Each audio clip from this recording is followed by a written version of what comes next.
नमस्कार, मी श्याम उगले. आपण पाहतात फ्री मीडिया. आज आपण बादरायण संबंध या मराठी शब्दाची उत्पत्ती आणि या बादरायण संबंधाचा नेमका आपल्या दैनंदिन व्यवहारामध्ये कसा वापर होतो याविषयी चर्चा करणार आहोत. बादरायण संबंधाबाबतची गोष्ट आहे की ज्या वेळेस आपल्याकडे सर्व लोक संस्कृत भाषेतून बोलत होते त्यावेळेसची ही गोष्ट सांगितली जाते. एकदा एक माणूस त्याच्या कुटुंबासह बैलगाडीतून दुसऱ्या गावाकडे प्रवास करत होता. प्रवास करता करता रस्त्यामध्ये त्याला एक वाडा दिसला. त्या वाड्यासमोरच्या बोरीच्या झाडाखाली त्याने आपली बैलगाडी सोडली आणि कुटुंबासह तो वाड्यात घुसला. वाड्यामध्ये एकटीच महिला होती. तिला वाटले हे आपल्या सासरकडचे कोणी जवळचे नातेवाईक असतील म्हणून पूर्ण कुटुंबासह आलेले आहेत. तिने त्यांचं आगत स्वागत केलं, पाहुणचार केला. ते बसले होते तेवढ्यात त्या घराचा मालकही आला. त्याने बघितलं की आपल्या वाड्यासमोर बैलगाडी सोडलेली आहे आणि एक कुटुंब आपल्या घरात पाहुणचार घेत आहे. त्याला वाटलं ही आपल्या सासूरवाडीकडची म्हणजे बायकोच्या माहेरकडची माणसं असतील. त्यांनी त्यांचं स्वागत केलं, गप्पा मारल्या. पाहुणे मुक्कामी राहिले. दुसऱ्या दिवशी पाहुणे सकाळीच पुढच्या मुक्कामाला निघाले. त्यांना निरोप देण्यात आला आणि मग दोघं नवरा बायको एकमेकांना विचारतायत की हे पाहुणे नेमके कोण होते. मग त्यांच्या लक्षात आलं का ना ते तिच्या माहेरचे नातेवाईक होते ना याच्या सासरचे नातेवाईक होते.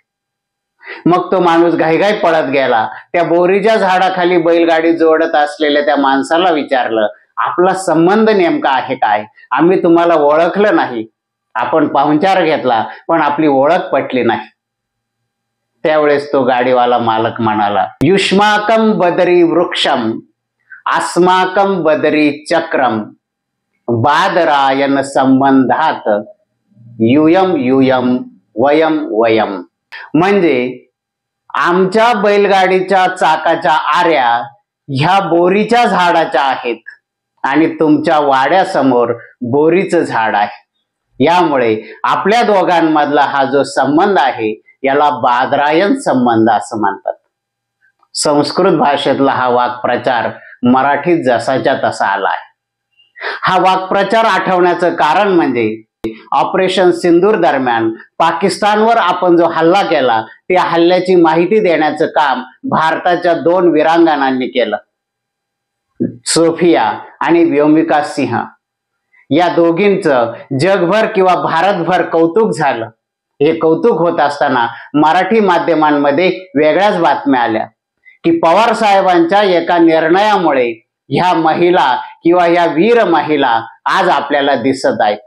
1992 मध्ये संरक्षण मंत्री असताना पवार साहेबांनी महिलांना सैन्यामध्ये प्रवेश देण्याचा निर्णय घेतला आणि त्याचं हे फलित आहे. त्यामुळे आज भारतीय सैन्यामध्ये महिला दिसत आहेत. यामुळे या जो 2 वीरांगना दिसत आहेत या पवार साहेबांच्या एका निर्णयाचा परिणाम आहे. याला म्हणतात बादरायण संबंध.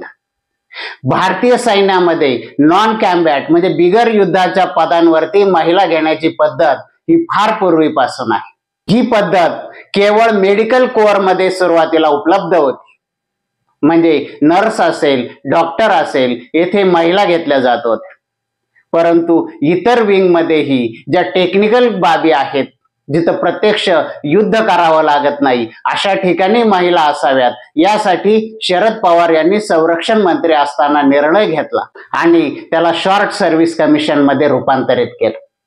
पुढे 2015 नंतर भारत सरकारने प्रत्यक्ष युद्धाच्या ठिकाणी सुद्धा महिलांची भरती करण्याचा निर्णय घेतला. म्हणजे एका टप्प्याटप्प्याने महिलांना प्रवेश देण्याचं काम भारतीय सैन्याने केलेलं आहे. मात्र या ज्या 2 वीर महिला आहेत या केवळ पवार साहेबांमुळेच सैन्यामध्ये दिसत आहेत अशा प्रकारचा एक नरेटिव्ह तयार करण्याचं काम त्यांच्या चाहत्यांनी, त्यांच्या पक्षाने सोशल मीडियाद्वारे आणि माध्यमांद्वारे केलं. याला बादरायण संबंध म्हणतात. बादरायण संबंधाचं आणखी एक उदाहरण आपल्याला दिसून येतं ते म्हणजे प्राध्यापक डॉक्टर लक्ष्मण देशपांडे यांच्या वऱ्हाड निघालं लंडनला या एकपात्री प्रयोगात.